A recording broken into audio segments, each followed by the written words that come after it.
Hello guys, welcome back to Cognitive English, and once again I'm back with yet another new video. And in today's video you are going to learn 3 idioms which you must have heard several times, or you must have even encountered several times in the newspaper and the magazines. The idioms that we are going to talk about are hold your horse, when the pigs fly, and hit the road.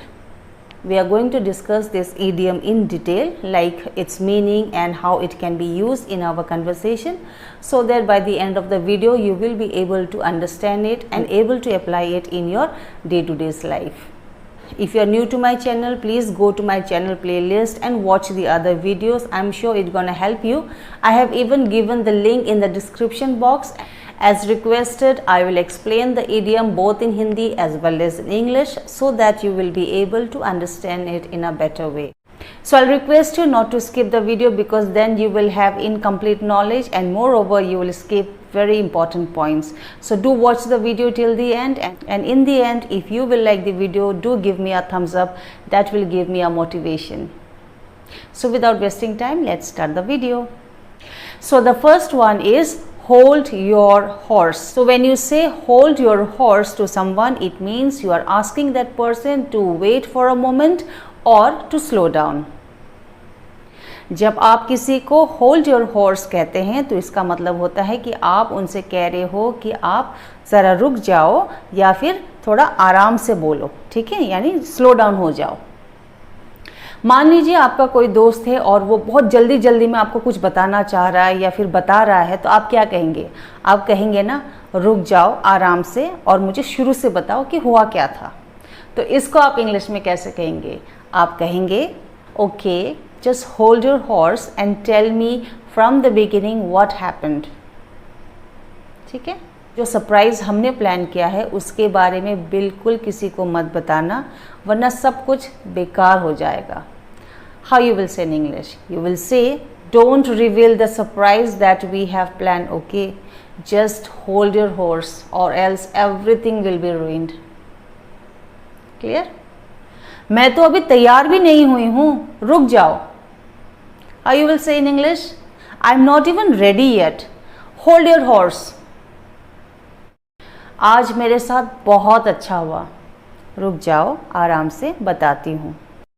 How you will say this in English? You know what? Today really great happened to me. Hold your horse, I will tell you. So how to use this idiom? जब भी आपको ये कहना हो कि रुक जाओ या फिर स्लो डाउन, तो आप इस idiom को यूज़ करने की कोशिश करिए. Try to use. अगर आप ऐसा करते हैं, यानी आप बार बार अगर इसका इस्तेमाल करते हैं, तो आपको ये इडियम बहुत आसानी से, ये इडियम क्या, कोई भी इडियम आपको बहुत आसानी से याद हो जाएगा. So please do this. So the second idiom is when the pigs fly. This idiom means that whatever you are discussing is never going to happen. Means it is next to impossible. Okay? इस idiom का मतलब होता है कि बिल्कुल हो ही नहीं सकता. मतलब आप जो भी प्लान कर रहे हो, जो भी आप सोच रहे हो, वो हो ही नहीं सकता. It's next to impossible. आइए मैं आपको समझाती हूँ with example. Every year we plan to go to Manali when the pigs fly. अब ध्यान से सुनना, इसको कैसे समझेंगे. यानी मैंने कहा कि हर साल हम प्लान करते हैं कि हम मनाली जाएं, लेकिन वो हो ही नहीं सकता, मतलब वो इम्पॉसिबल है. सो इसको हम ऐसे यूज़ करेंगे, because when the pigs fly is already negative. तो आप ये नहीं कहेंगे whenever we are not going, we will not use not in the sentences, because ये जो इडियम में है, इट इज ऑल, ये जो इडियम है इसमें पहले से ही नॉट है, you know, it's in a negative way. इसको कैसे कहेंगे? Every year we plan to go to Manali when the pigs fly. मतलब हो ही नहीं सकता, जा ही नहीं पाएंगे हम, it's impossible. Clear? क्या तुम्हें लगता है कि वो तुम्हारे लिए करेगी? हो ही नहीं सकता. Do you think she will do it for you when the pigs fly? तुम्हें लगता है कि मैं दोबारा तुम पे ट्रस्ट करूंगी? हो ही नहीं सकता. Do you think I will trust you again when the pigs fly? Are you understanding it?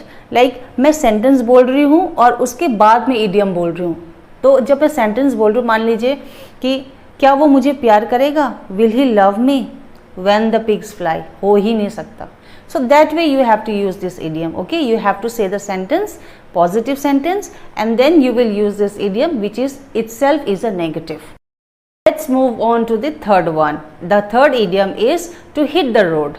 To hit the road means to leave a place, to start a new journey or to depart.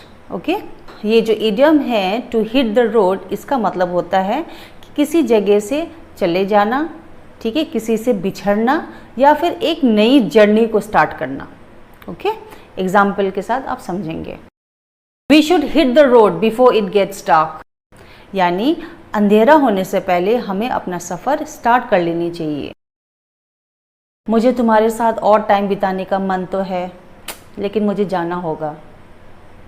I really want to spend more time with you, but I have to hit the road. The Bajaj company is launching a new bike to hit the road, यानी बजाज की जो company है वो एक नई bike को launch कर रही है टू स्टार्टअप. ओके, हम कल सुबह नैनीताल के लिए निकल रहे हैं. We are hitting the road to Nainital early in the morning. They both are hooked up and all set to hit the road. मुझे लगता है कि वो वहां से निकल गए होंगे. I think they must have hit the road.